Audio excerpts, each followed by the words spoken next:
Hello, আসসালামু আলাইকুম। কেমন আছেন সবাই? আলহামদুলিল্লাহ, আমি ভালো। আমার এক ভাই রিকোয়েস্টে আজকে খাওয়ার ভিডিওটা শুরু করলাম। আজকে রেসিপিটা ছিল চিকেন রাইস আর ভিপ একসাথে।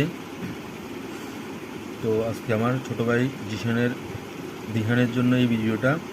অনেক রিকোয়েস্ট করছে আমাকে, ভাই একটা খাওয়ার ভিডিও আপনি দেন, আপলোড করেন, আপনার খাওয়ার ভিডিওটাকে অনেক ভালো লাগে। তাই দিহানের অনুরোধে শুরু করলাম খাওয়ার ভিডিওটা আজকে। অনেক টেস্টি,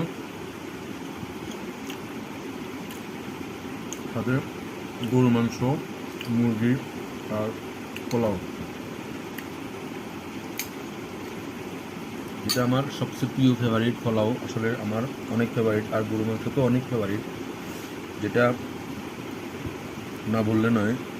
যেখানে গরুর মাংস সেখানে সবুজ।